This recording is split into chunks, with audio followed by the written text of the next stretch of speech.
Next topic substitution method, मतलब substitution dominating term कराया, उसके बाद है सब्स्टिट्यूशन और उसके सब्स्टिट्यूशन बाइनोमियल थ्योरम, ठीक है, सब्स्टिट्यूशन और उसके बाद बाइनोमियल थ्योरम, फिर उसके क्वेश्चंस देखेंगे। सब्स्टिट्यूशन में देखिए, सब्स्टिट्यूशन उसमें first if x tending to a then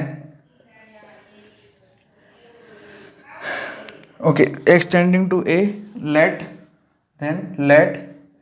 t is equal to x minus a, then x is equal to a plus t।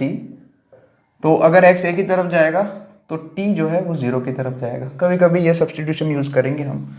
Second है इफ x टेंडिंग टू 0 नहीं, x tending to minus infinity, x tending to minus infinity, then t is equal to let t suppose किया minus x, तो x अगर minus infinity की तरफ जा रहा है तो t जो है वो प्लस इन्फिनिटी की तरफ जाएगा, क्योंकि t को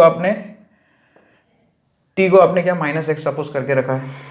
third substitution if x tending to infinity then let t is equal to 1/x, यानी कि x is equal to 1/t, ऐसा भी बोल सकते हैं। तो x अगर इन्फिनिटी की तरफ जा रहा है तो t हमारा 0 प्लस की तरफ जाएगा, क्योंकि ये इन्फिनिटी प्लस साइन से हुआ है इसलिए, है ना। तो ये 3 सब्स्टिट्यूशन कभी कभी हम क्वेश्चंस में यूज़ करेंगे, वो डिपेंड करेगा क्वेश्चन क्या है। नेक्स्ट है बाइनोमियल थ्योरम। बाइनोमियल थ्योरम आपने पढ़ रखा है। तो वैसे एक सिंपल सा जो स्टेटमेंट है वो तो बताइए, x plus y raise to n का फॉर्मूला, वो NC0 वाला फॉर्मूला, NC है ना, NCR वाला फॉर्मूला, तो मैं लिख लेता हूँ, बोर्ड में भी देखा होगा आपने।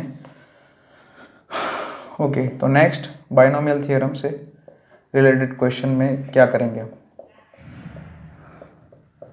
तो यहाँ पे ध्यान दीजिए, x plus y whole raise to n, binomial theorem x plus y whole raise to n का फॉर्मूला आपको पता है, NC0 x to the power n y raise to 0 plus NC1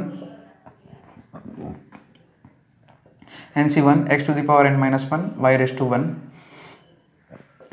plus NC2 x to the power n minus 2 y square up to last term आएगा NCn x raise to 0 y raise to n। यहाँ पे power का total n होना चाहिए, देखो n minus 1 plus 1, है ना, दोनों की पावर का टोटल x और y दोनों की पावर का टोटल n होना चाहिए, स्मॉल n, है ना, सभी टर्म में हो रहा है देखो, ठीक है। लास्ट टर्म में भी 0 प्लस n, फर्स्ट टर्म में x की पावर n तो y की पावर 0 हो सकती है ना, ऐसा लिखना चाहो तो लिख सकते हो वैसे।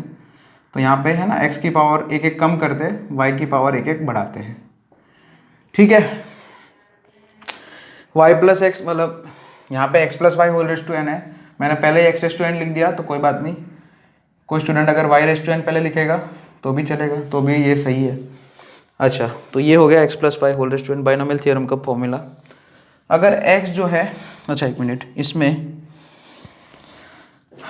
x जो है 0 की तरफ जा रहा है, n बिलोंग्स टू r है, और y इज इक्वल टू 1 ले लिया मैंने, तो मतलब 1 plus x to the power n का फॉर्मूला वैसे पहले क्या बनेगा, NC0, फिर x टेंडिंग टू 0 बाद में लगाते हैं, पहले तो 1 plus x raise to n का फॉर्मूला लिखते हैं with the help of this, ये ऊपर का फॉर्मूला यूज करके। सो NC0 1 रेस टू n, तो मतलब 1, x रेस टू 0 तो वो तो 1 ही होगा, NC1 x हो जाएगा, 1 रेस टू n माइनस 1, मतलब 1 तो 1 ही रहेगा, बस खाली जो x वाला टर्म है उसकी पावर बढ़ेगी, NC1 into x plus NC2 into x square, ऐसे बनेगा, plus up to last term आएगा, लास्ट टर्म क्या बनेगा, NCn into x to the power n। अब अगर x इन्फिनिटी की तरफ, सॉरी 0 की तरफ जा रहा है इधर, तो सर अच्छा पहले तो थोड़ा सॉल्व कर लेते हैं, फिर इन्फिनिटी, फिर 0 और इन्फिनिटी की बात करते हैं, पहले 0 की बात करेंगे, इन्फिनिटी की तो बाद में, तो x 0 की तरफ जा रहा है वो तो बाद में देखेंगे। चलो NC0 क्या होता है, साइड में करते रुको। सो NC0 होता है 1, अगर याद नहीं है तो बता दूँ। NCR वैसे होता है n factorial upon n minus r factorial into r factorial, है ना, तो n फैक्टोरियल, यहाँ पे r 0 है, so n factorial upon n minus r मतलब n फैक्टोरियल ही होगा, और 0 फैक्टोरियल 1 होता है, तो कैंसिल हो जाएगा, NC0 का वैल्यू 1 है अगर याद हो तो, NC0 और NCN दोनों 1 हो जाएंगे। NC1 क्या होगा, n फैक्टोरियल अपन n-1 फैक्टोरियल इंटू 1 फैक्टोरियल, तो n फैक्टोरियल अपन n-1 factorial n factorial n हो जाता है, सॉरी, सो 1 प्लस nx है ना। NC1 जो है वो ऐसा होगा n फैक्टोरियल अपन n-1 factorial into 1 factorial, sorry, into 1 factorial. 1 factorial तो 1 ही होता है, और ऊपर जो n फैक्टोरियल है उसी की जगह हम ऐसा लिख सकते हैं n इंटू n-1 फैक्टोरियल। तो ठीक है, n-1 फैक्टोरियल कैंसिल हो जाएगा, तो अल्टीमेटली NC1 का वैल्यू n आ जाएगा। सो NC1 n हो गया। फिर NC2 क्या लिखेंगे, सॉल्व करना खुद ही, n into n-1 divided by 2 factorial x square. उसी तरह से NC3 क्या आएगा, n into n-1 into n-2 अपन 3 फैक्टोरियल इंटू एक्स क्यूब, और ऐसे करते करते लास्ट टर्म लिख देना। NCN तो 1 हो जाएगा, यानी कि लास्ट टर्म क्या आएगा, x to the power n। So basically 1 plus x to the power n, ये x 1 plus x whole raise to n का फॉर्मूला ये बनेगा।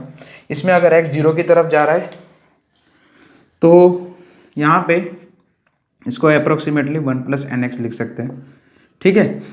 x के मुकाबले ये बाकी के सारे टर्म कैंसिल कर सकते हैं, हम निगलेक्ट कर सकते हैं, क्योंकि x 0 की तरफ जा रहा है तो इन सब में NX 1 को तो भूल जाओ, 1 तो वो नंबर ही है ना। अब ऐसा नहीं कि इसके बराबर 1 ही लिख दिया, वो लिखना गलत है। हम NX को डोमिनेटिंग टर्म बोलेंगे यहाँ पे। 1 तो खैर है ही, 1 प्लस वो तो है ही, लेकिन यहाँ पे इन सब टर्म x वाले जो टर्म्स है NX, ये x स्क्वायर वाला टर्म, x क्यूब वाला टर्म, लास्ट में आएगा x रेज टू n वाला टर्म, तो इन सब में डोमिनेटिंग टर्म ये NX होगा। तो NX के मुकाबले बाकी के सारे टर्म्स हम कैंसिल कर सकते हैं या निगलेक्ट कर सकते हैं। सो जनरली हम क्वेश्चन में 1 plus x raise to n ऐसा कुछ आ रहा है तो हम 1 प्लस NX लिख देंगे सीधा। वैसे तो पूरा लिखेंगे, फिर डोमिनेटिंग टर्म देखेंगे, ठीक है। वैसे तो पूरा ही लिखेंगे, जैसे ये फॉर्मूला है वो पूरा ही लिखेंगे, बाद में जो है हम अप्रोक्सीमेशन बाद में लगाएंगे अगर लग रहा होगा तो, ठीक है। वो डिपेंड करता है कि क्वेश्चन कैसा है। कभी कभी जो है आपको 3 टर्म भी लिखने पड़ते हैं, जैसे तीसरा टर्म भी कभी कभी लिखते हैं n इंटू n-1, ठीक है। इन दोनों के मुकाबले बाकी के टर्म को नेग्लेक्ट कर दिया, ऐसा भी कभी कभी क्वेश्चन में, वो क्वेश्चन के ऊपर डिपेंड करता है कि कौन से टर्म्स जो है हम नेग्लेक्ट करेंगे, ठीक है। वो तो जब क्वेश्चन करेंगे तब पता चलेगा। तो चलो फर्स्ट क्वेश्चन इसका बाइनोमियल थ्योरम का फर्स्ट क्वेश्चन इसमें करते हैं। सो ये थ्योरी नोट डाउन कर लेना, और फिर यहाँ पे क्वेश्चन जो लिख रहा हूँ वो आप देखना कैसे सॉल्व कर रहा हूँ, ठीक है।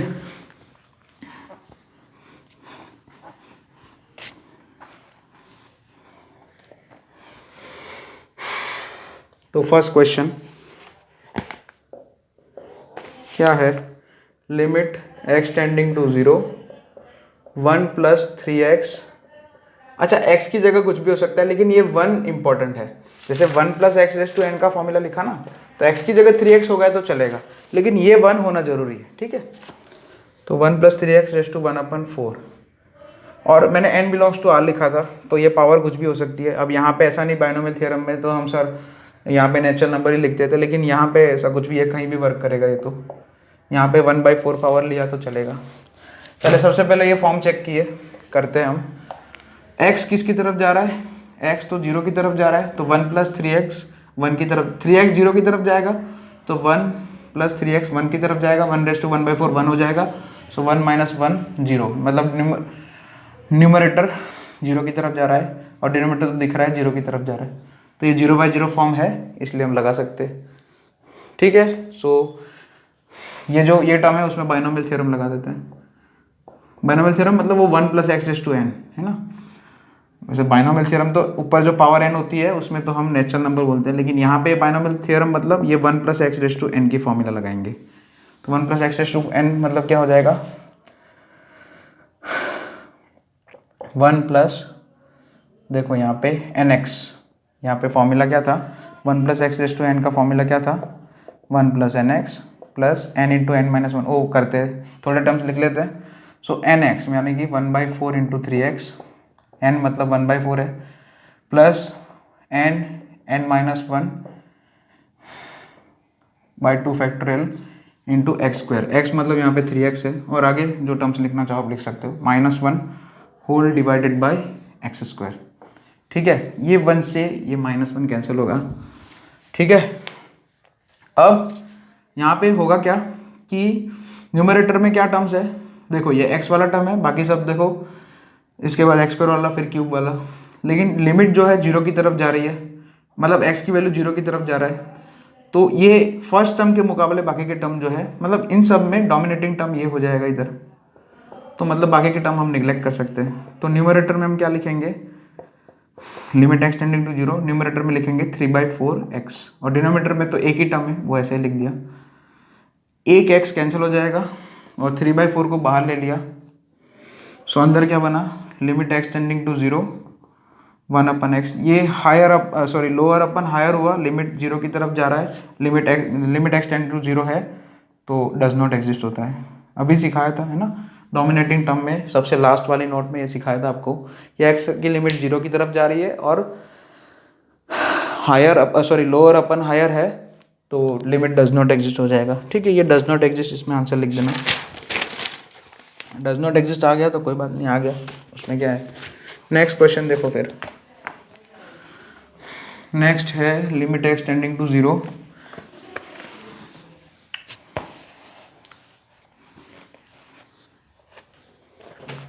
लिमिट एक्स टेंडिंग टू 0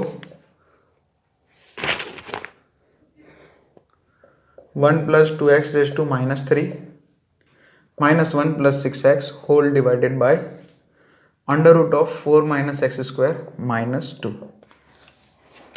चलिए यहाँ पे लिमिट पुट करो पहले, तो डायरेक्ट लिमिट यहाँ पे ये 1 + 2x मतलब 0, 1 रेज टू -3 मतलब 1, 1 - 1 0 और 0, तो न्यूमरेटर 0 की तरफ जा रहा है और डिनोमिनेटर भी 0 की तरफ जा रहा है। देखो x 0 पुट करो यहाँ पे, मतलब x 0 की तरफ जा रहा है तो 4 + x स्क्वायर वो 4 की तरफ जाएगा, √4 2 हो जाएगा, तो 2 - 2 0 की तरफ ही जाएगा, तो डिनोमिनेटर भी 0 की तरफ जा रहा है, तो हम जो है यहाँ पे काम करेंगे अभी। सो यहाँ पे लिमिट एक्स टेंडिंग टू 0, देखिए न्यूमरेटर में है 1 + 2x टू द पावर -3, उसमें हम 1 + x रेज़ टू n का फॉर्म लगा सकते हैं। So 1 + -3 × 2x nx, 1 + nx plus n × n - 1 whole divided by 2 factorial into 2x raise to square. अब आगे जितने टर्म्स लिखना चाहो लिख लेना।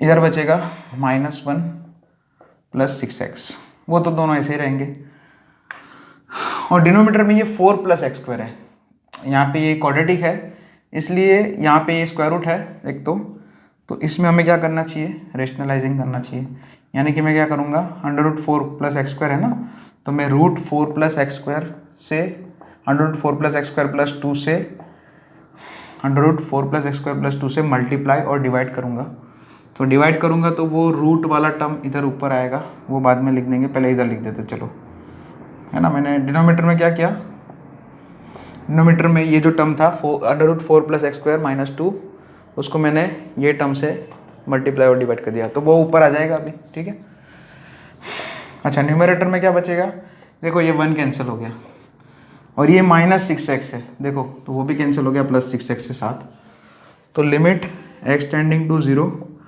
न्यूमरेटर में यहाँ पे ये -3 और ये -4 बेसिकली 12, और 12/2 फैक्टोरियल मतलब 6 हो जाएगा, और ये हो जाएगा 4x स्क्वायर।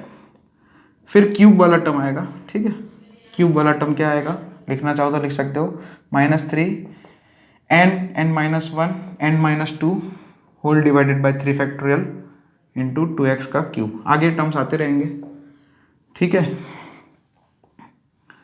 अच्छा ये रूट वाला टर्म ऊपर आ जाएगा, ठीक है, ये √4 + x स्क्वायर वाला टर्म, x स्क्वायर + 2 वाला टर्म ऊपर आ जाएगा, डिनोमिनेटर का डिनोमिनेटर ऊपर आ जाएगा न्यूमरेटर में, और डिनोमिनेटर में ये क्या बनेगा, a + b - b 4 + x square -4, यानी कि नीचे x स्क्वायर हो जाएगा। ओके फाइन, अब यहाँ पे x 0 की तरफ जा रहा है तो इसमें तो हम डायरेक्ट लिमिट पुट कर सकते हैं, और यहाँ पे डोमिनेटिंग टर्म का थियरी लग जाएगा, 6 × 4 = 24 x स्क्वायर, यहाँ पे बाकी के जो टर्म है उन सब में x की पावर 2 से ज़्यादा है, तो ये जो है यहाँ पे बहुत सारे टर्म है, लेकिन ये टर्म के मुकाबले बाकी के टर्म हम निगलेक्ट कर सकते हैं क्योंकि x जो है 0 की तरफ जा रहा है, सो ऊपर बचा खाली 24x²। न्यूमरेटर में हम जो है क्या लिखेंगे, ये 24x² लिखेंगे इंटू √4 + x² + 2। डिनोमिनेटर में तो x² ही है, वो ऐसे ही रहेगा, x² गेट कैंसिल। और इसमें हम डायरेक्ट लिमिट पुट कर सकते हैं क्योंकि ये डिटर्मिनेंट फॉर्म हो गया। सो 24 बोलो 4 + x², उसमें 4 हो जाएगा, √4 2 हो जाएगा, 2 + 2 अगेन 4 हो जाएगा, 24 4 × 96 आंसर आएगा। x 0 की तरफ जा रहा है तो x² 0 की तरफ जाएगा, 4 + x² 4 की तरफ जाएगा, √4 2 हो जाएगा, फिर है ना 2 + 2 4। क्लियर? सो ये हो गया एक क्वेश्चन, ये +2 है, ठीक है। नेक्स्ट क्वेश्चन है, वो थोड़ा टफ लेते हैं। लिमिट ओके, इन्फिनिटी का क्वेश्चन लेते हैं।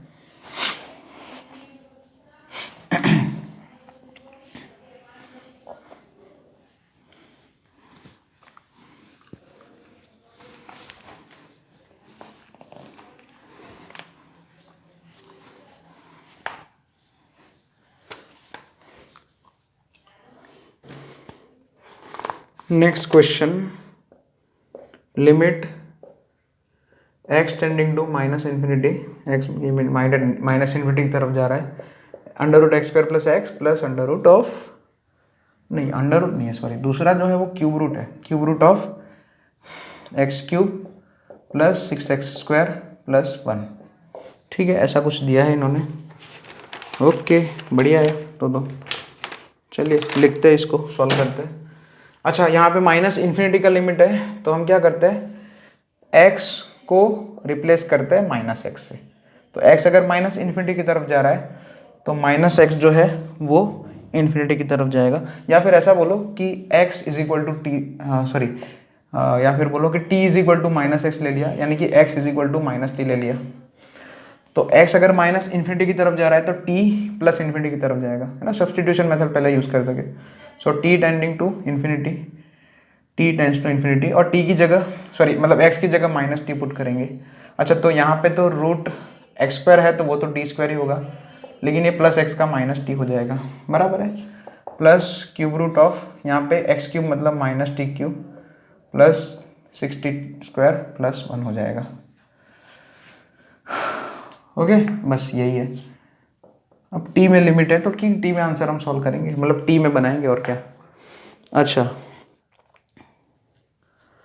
ओके, अब यहाँ पे देखो, इन दोनों में से मैक्सिमम पावर हम क्या मतलब ये t² और t है, इन दोनों में से मैक्सिमम पावर क्या बाहर निकाल सकते हैं, t²। √, के बाहर आएगा तो वो कितना हो जाएगा, यहाँ पे देखो स्क्वायर रूट के अंदर क्वाड्रेटिक है, यहाँ पे क्यूब रूट के अंदर क्यूबिक है, ठीक है। तो इफेक्टिव डिग्री, यहाँ पे देखो इफेक्टिव डिग्री इसका भी 1 होगा और इसका भी 1 होगा, क्योंकि t इन्फिनिटी की तरफ जा रहा है तो डोमिनेटिंग टर्म इसमें t² होगा, तो t² का स्क्वायर रूट इधर t हो जाएगा, और इधर डोमिनेटिंग टर्म -t³, मतलब ठीक है, आप माइनस साइन कॉमन निकालना चाहो तो निकाल सकते हो, ठीक है, वो बाद में कर लेंगे, माइनस साइन कॉमन निकाल देंगे पहले, ठीक है, वो स्टेप कर ही देते हैं।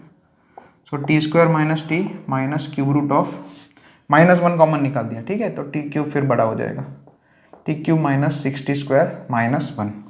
तो अब जो है इफेक्टिव डिग्री दोनों का जो है 1 1 हो गया, क्योंकि यहाँ पे t² - t, उन दोनों में डोमिनेटिंग टर्म ये हो जाएगा t², और इधर ये तीनों में डोमिनेटिंग टर्म t³ हो जाएगा, क्योंकि t जो है इन्फिनिटी की तरफ जा रहा है, तो इन्फिनिटी में अगर t की लिमिट मतलब वेरिएबल जो है इन्फिनिटी की तरफ जा रहा है, और जब जाता है तब जो है पॉलिनोमियल में जो हाईएस्ट पावर वाला टर्म है वो डोमिनेटिंग टर्म हो जाता है।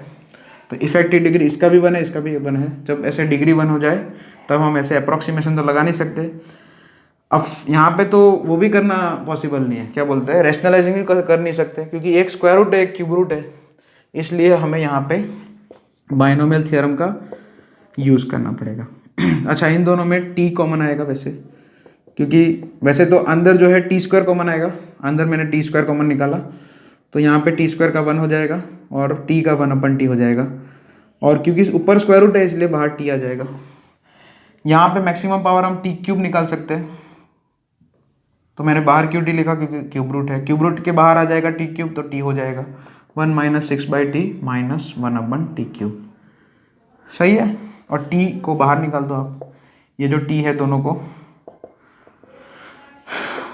मतलब कॉमन आ गया, t बाहर निकल गया, अंदर 1 माइनस 1/t की पावर मैं हाफ लिख सकता हूँ, और इधर 1 माइनस, इन दोनों को एक टर्म बोल दे, है ना।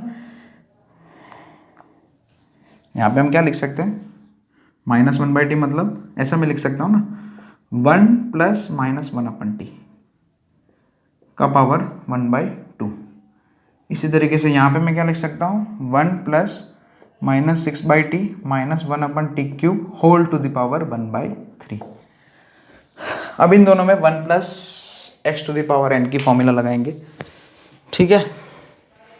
तो यहाँ तक आप लिख लेना, फिर आगे देख लेना, वीडियो पॉज करके यहाँ तक आप कंप्लीट लिख लेना, फिर यहाँ से आगे देखना और क्या। तो यहाँ पे हम इससे आगे स्टेप करते हैं, तो limit t tending to infinity, यहाँ पे 1 plus x to the power n, n का काम n यहाँ पे 1/2 है और x की जगह -1/t है, याद रखना है। सो बेसिकली बनेगा कि t तो बाहर ऐसे ही रहेगा, 1 plus nx, so half into -1/t plus n minus 1 divided by 2 factorial into -1/t का स्क्वायर, आगे लिखना जितना लिखना है। तो ये अभी तो ये फिलहाल इसका हुआ, एक स्क्वायर ब्रैकेट ही लिख दो ऐसा हो तो, ताकि कन्फ्यूजन ना हो, है ना।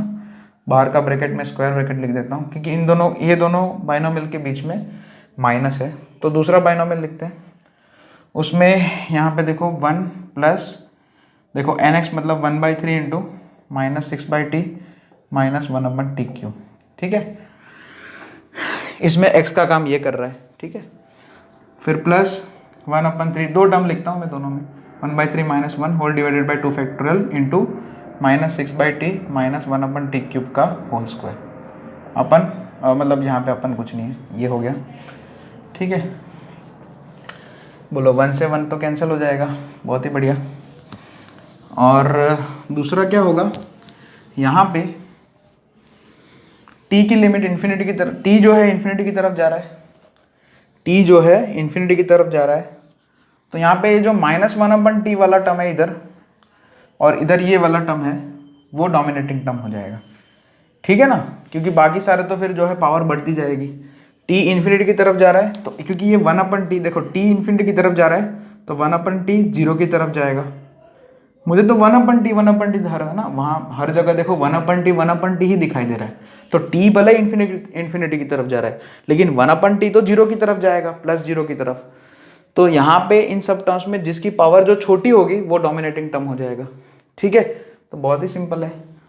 तो यहाँ पे लिमिट, ये 1 तो 1 कैंसिल हो गया, limit t tends to infinity, t ये t एज इट इज, यहाँ पे ये टर्म्स में ये जो पहला बाइनोमियल है उसमें डोमिनेटिंग टर्म ये हो जाएगा, यानी कि -1/2t लिख दो, -1/2t लिख दिया। और दूसरे में डोमिनेटिंग